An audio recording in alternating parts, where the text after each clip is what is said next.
let's dive into this tale. I'm a professional ice sculptor, which means I shape big blocks of ice into cool sculptures for all sorts of events and parties. It's a unique job, not something everyone gets to do, and I've worked in fancy galleries in New York and at private parties in Los Angeles. But there's this one time something strange happened while I was working, and it really changed things for me. It all went down up north in Banff, Canada. It's a place where nature is all around you, and it can feel kind of spooky sometimes. I was up there for a job at this big winter festival a few years back, and they wanted something special, so they brought me in to carve a big figure out of ice right there in the open, using ice from the lake.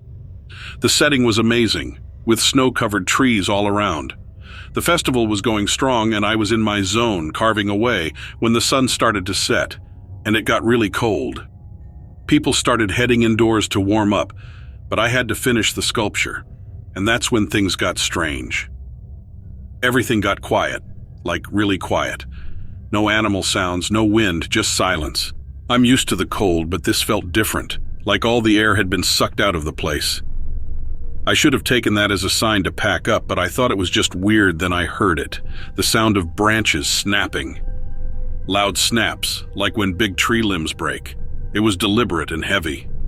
Before I started carving again, I looked around and saw something between the trees. It was tall and skinny, with arms that were too long, and its eyes were glowing red and they were staring right at me. I've heard stories about creatures like this, spirits of lonely places. I always thought they were just stories, but there it was, and it looked hungry. I just knew it was hungry, even though I can't explain how. It took a step closer, and every part of me wanted to run, but I couldn't move. This creature, which I later learned was called a wendigo, tilted its head, almost like it was curious, and then it made this howling scream sound that sent shivers down my spine. Well, it scared me a lot. I felt frozen in place, like the ice itself was holding me there, and my breaths were the only sound in the silent forest. The wendigo looked at me with its burning red eyes, and for a moment I thought it was the end. It was so cold, but it wasn't just cold. It felt like it was cold deep down inside. I thought about yelling for help, but I was far away from everyone else, and no one would hear me. I was alone with this creature. Then, it did something surprising, and it made sounds, like it was trying to talk to me, but I couldn't understand it. The hissing noises it made sounded like a warning. The wendigo reached out a hand toward me, with long, sharp claws. That was all I needed to snap out of it, so I ran as fast as I could, not daring to look back. I burst out of the trees into the festival, looking wild and scared. I didn't stop to explain, so I just dropped my tools and told the organizers I was done. They asked what happened, but I couldn't find the words. I grabbed my stuff and left. I left the sculpture unfinished, just a rough shape of what it was supposed to be, but it felt right somehow. The real wendigo was out there, and no sculpture could capture how scary it was. I haven't been back to that festival since, and sometimes I still feel like I'm being watched, like the wendigo might come back for me. It's a scary thought, even though I haven't been near Banff since then, and it's hard to shake off something that scary, so sharing this story helps me feel a bit better.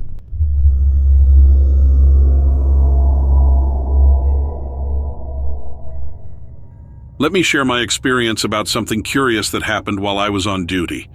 I don't toil away in an ordinary office, and my job involves tending to lengthy pipes that ferry gas, not the type you use at home. These pipes are colossal and stretch all across Oregon. We dub this vast network the Gas Transmission Northwest Pipeline, or GTN for short.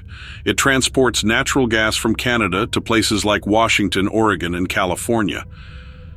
One foggy morning, I had to inspect a segment of the pipeline near the California border. I have been at this job for 5 years now. It's serene, pays well, and I get to revel in the outdoors, which I adore. I'm quite familiar with the area, the dense forests, the mist twirling around trees, and the melodies of nature. I arrived at a secluded part of the woods and my truck's GPS was acting up. But that wasn't uncommon in those regions, and I was not concerned. I knew my way around, so I parked my truck and embarked on foot along the pipeline as usual. The air was crisp, and there was a pleasant aroma, akin to damp earth after rain. While strolling, I heard something peculiar. a sound. It didn't resemble any animal noise, but it was more akin to a soft humming, like that of a fridge, but gentler. I paused to listen, and discerned it wasn't emanating from the pipeline. It was something different. I trailed the sound, deviating from my customary path, but the trees appeared to trespass, and the fog thickened. Then I glimpsed them, 3 towering figures standing in a clearing up ahead. They were slender, with skin resembling rough texture, almost akin to tree bark. They blended seamlessly with the forest. Initially, I mistook them for sculptures, but then one of them shifted. It was gradual and deliberate, and the humming grew louder. I stood there endeavoring to comprehend, but they seemed oblivious to my presence, or perhaps indifferent. I knew I should probably depart, but I felt immobilized. It wasn't fear, it was like being captured in a moment. One of the figures turned its head in my direction. I couldn't discern its visage clearly, just profound eyes and fur obscuring the rest. It was peculiar, something beyond my grasp, but instead of becoming alarmed, I felt as though I were in a trance. The creature commenced moving anew, not toward me, but in a rhythmic manner. The other 2 remained motionless, and as it maneuvered, the air around it shimmered, like heat waves on a scorching day. I observed in wonderment as patterns materialized in the swirling fog, just like symbols or inscriptions. It was as if I was witnessing magic unfold. When the creature ceased, the symbols hung in the air momentarily before dissipating. The sensation that had held me in place vanished. Retreating, I watched the creatures begin to fade until they vanished, leaving no trace. Perplexed and overwhelmed, I retraced my steps to the truck. The journey back was a haze as I endeavored to understand what I had witnessed. Days elapsed, yet the memory persisted. I could not find a rational explanation for what had transpired. Weeks later, while laboring in a comparable area, I stumbled upon a diminutive wooden carving adorned with similar symbols. It felt like a sign, a link to that strange encounter. Despite my endeavors, I couldn't locate anyone familiar with the symbols or the creatures. The incident remained an enigma, altering my perception of the world around me. Though I never encountered them again, I couldn't erase that rendezvous from memory, a reminder of the mysteries concealed within the woods. And thus concludes my tale, for now. As I carry on with my duties, I carry with me the recollection of that extraordinary encounter, serving as a reminder that some phenomena elude explanation.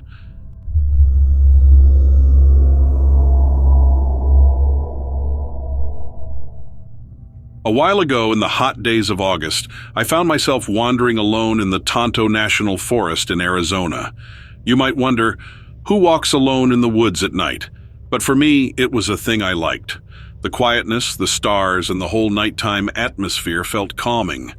Normally, there were hikers all around during the day, but at night it was just me. The sounds of nature were louder and felt closer, and it felt like a different world altogether. I started taking these walks after a lot of tough stuff happened in my life. My parents got divorced, work was stressful, and I lost my folks. This was my way of getting away from all that mess. Out there, it was just me, no worries, nothing to bother about, just me in the forest. One night, I set out after the sun had gone down. I had my flashlight with me, and this strong desire to be away from everything. As I walked deeper into the woods, I began to see constellations in the sky.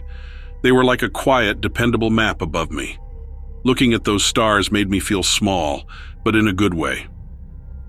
I kept walking until I reached a spot I loved, a clearing by a stream, and it was where I usually relaxed. I sat there, eyes closed, taking in everything, the sound of water, the chirping of crickets, and all the rest. But then there was this strange smell, kind of musty, and something else that I couldn't quite place. I figured it was just some old wood or something, nothing major. All of a sudden, a warm breeze swept over me, and it was odd for an August night, you know? It felt strange, like something was there with me, but I could not quite explain it, and it made me feel uneasy. That's when things got really strange. It was as if the forest suddenly became silent. You know that feeling when you think something's watching you? Well, that feeling hit me hard.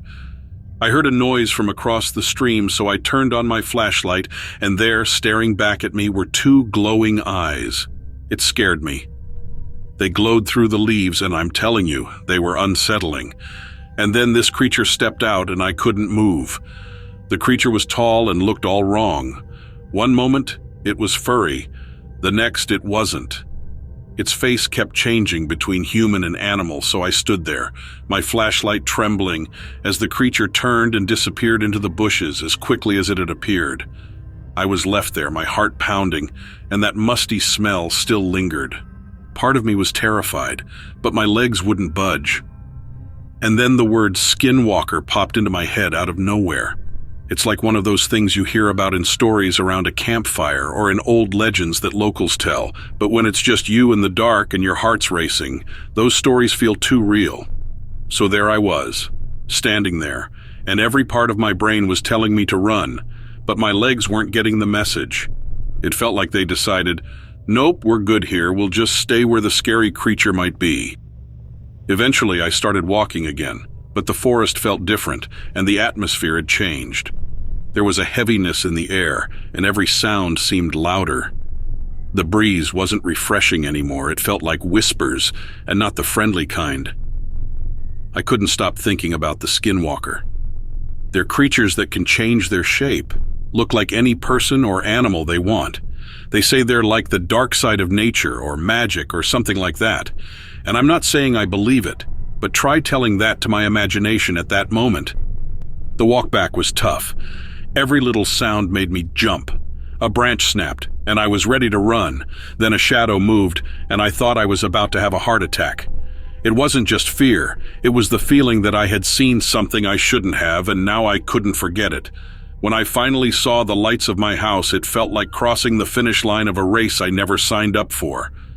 Safe at my doorstep with the sun coming up, I thought about that walk.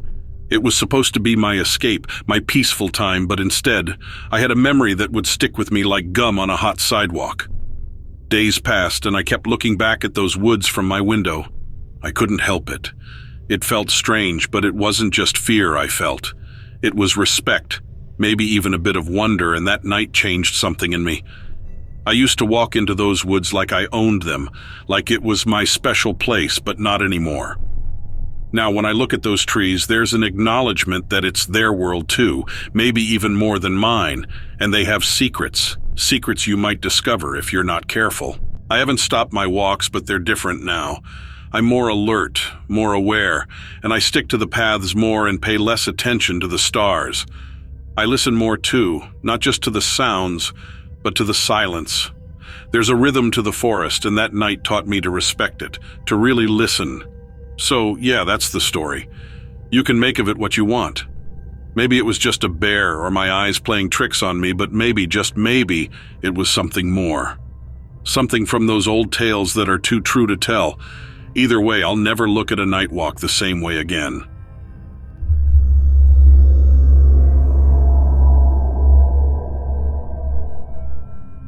Once upon a time, when I was a new student at the University of Kentucky, I was trying to find my way around. It felt a bit scary at first, with so many people everywhere. One special night was Midnight Madness, a huge event at our school. There was so much noise and excitement. Many of my friends in the dorm loved basketball. I wasn't really into sports, but I liked feeling the buzz in the air, knowing something big was happening. People said this was an event not to miss, and it's funny how we see new experiences as big steps into growing up. I was all pumped up with anticipation and drank some Mountain Dew, ready to join the sea of school colors with excitement. It was late October, so it was starting to get chilly at night. We agreed to meet at a popular sandwich shop near the campus entrance. Usually it was quiet, but that night it was full of life, and after a bit of chat and a quick bite, we headed towards the Memorial Coliseum. The night was clear, and you could see the bright lights of the Coliseum from far away. It was up on a hill, shining like a spaceship had landed in Kentucky. As the madness began, everyone got super excited. Amidst all the cheering and laughter, something strange happened. We were goofing around near a statue when I felt something odd. I couldn't exactly see it, but I felt a weird chill that made my skin tingle. My happy feelings turned into a strange fear, and I just knew something was watching us. There was this feeling of someone or something lurking nearby, and it was like a shadow in the distance that didn't quite fit. I couldn't tell if it was real or just my imagination.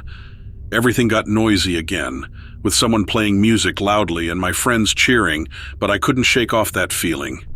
It was like we weren't alone, like something else was there with us. Unseen but definitely there, but that was only the start of a strange night. The night was supposed to be about basketball and having fun, but it turned into something else. While everyone else was enjoying themselves, I couldn't shake off this strange feeling. It felt like being in a weird dream while being awake. I looked up and saw a figure on top of a building. It was huge, over 6 feet tall, and it looked almost human, but not quite right. Its limbs were too long and it was hunched over. Even from far away, it gave me chills. I was scared, but also amazed. The figure had large wings that looked more like a bat's, not feathery but leathery. Its eyes glowed in the dark, staring right at me. It felt like those eyes could see through everything.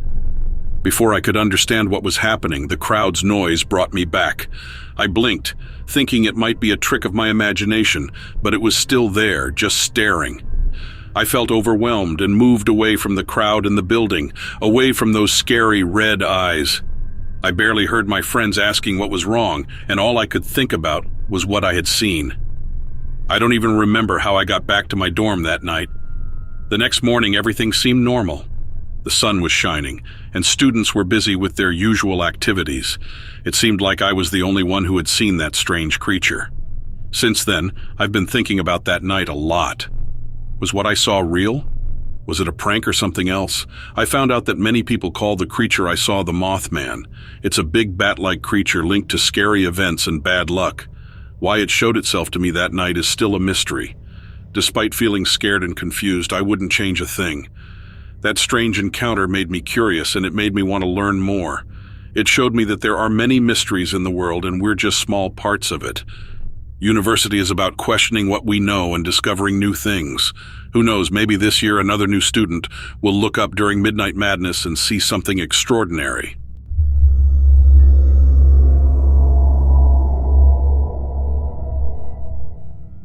This is one unforgettable experience that happened to me.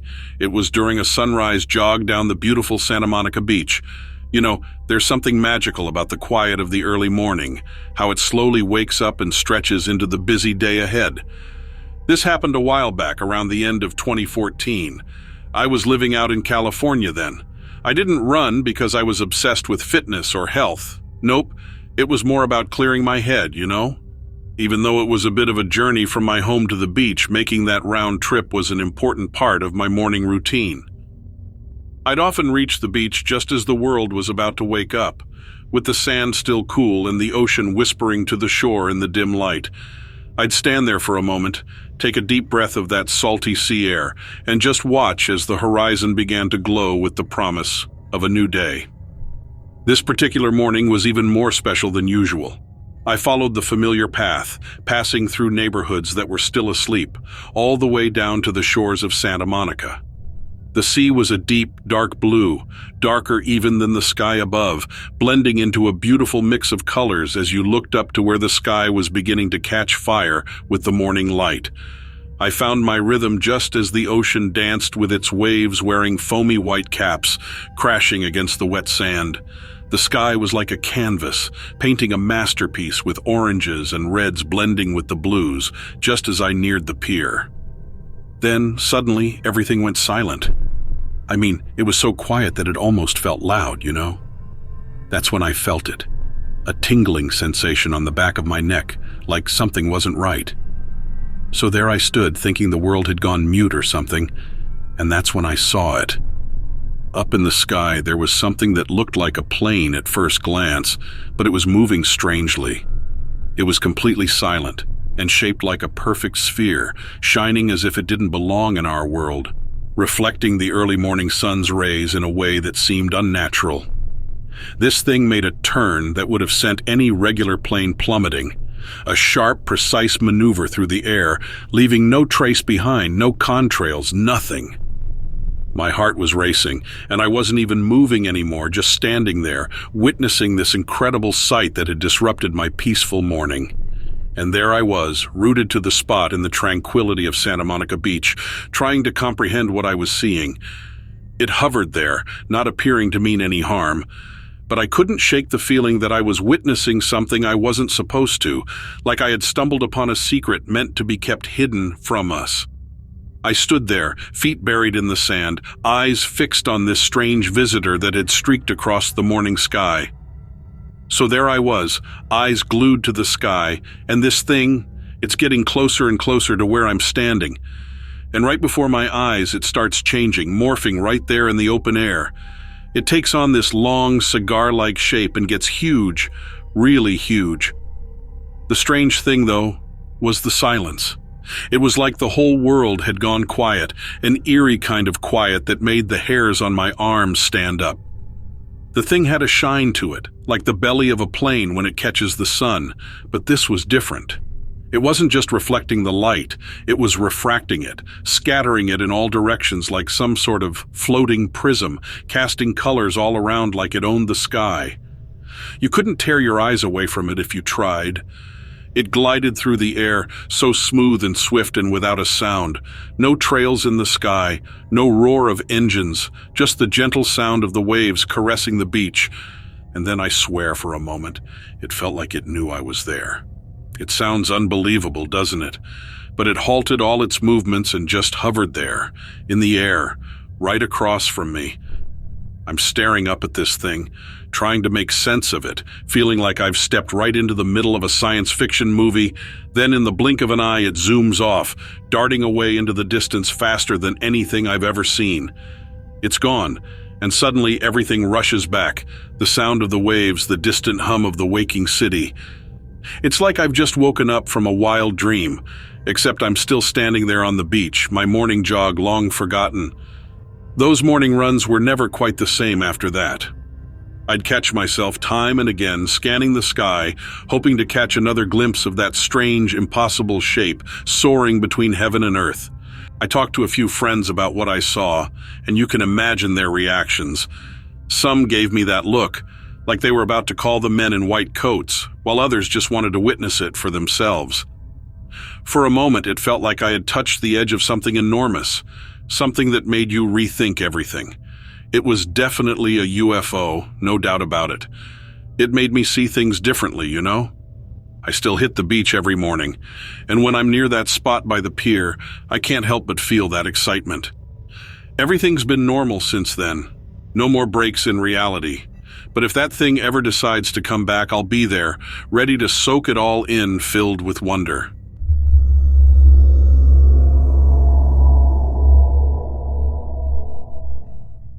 A few years ago, I went on a trip to explore interesting places.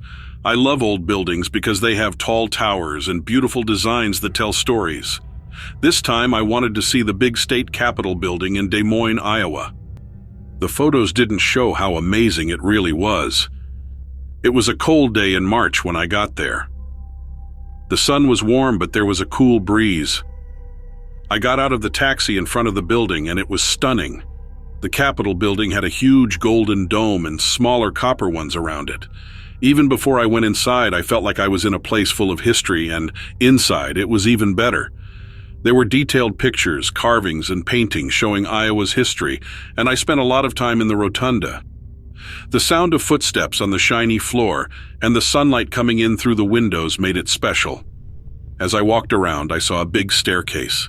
It was amazing, with its fancy decorations and a big chandelier. But then something strange happened. When I was halfway up the stairs, I felt something cold and strange. It wasn't something I could see, but I could feel it. Then I heard a soft whisper, like someone talking quietly, and it felt like it was right next to me. It made me feel strange and scared, so I tried to ignore it, but it didn't go away, and I thought maybe it was just my imagination or the air vents making noises. But it felt real. I kept exploring, but I felt uneasy, and the whispering didn't stop, and I felt like someone was watching me. It felt strange to be scared in such a big and beautiful building. As I walked further, things got even weirder. Suddenly, I felt that cold feeling again, but stronger this time. It felt like someone was right behind me, so I turned around quickly and saw something strange. For a moment, I saw a faint figure by the staircase, and it looked like a ghost. It was almost like a person, but it was floating and see-through. Its face was blurry and its eyes seemed to glow. I was scared but also curious. I couldn't move, and then the whispers started again. This time I could hear words, but they didn't make sense. I felt frozen in place. Then the figure disappeared, and everything went quiet. I felt relieved, but also confused. Was it real or just my imagination? After that, the building didn't feel as grand anymore. I thought about leaving, but I stayed and finished my tour. But I couldn't stop thinking about the ghostly encounter. It stayed with me even after I left the building, and it made me think about all the history in those walls and the things we don't see. Maybe it was just my mind playing tricks on me, or maybe it was something more mysterious. The ghostly figure still haunts my dreams, and I wonder if it has a story to tell. Maybe one day I'll find out.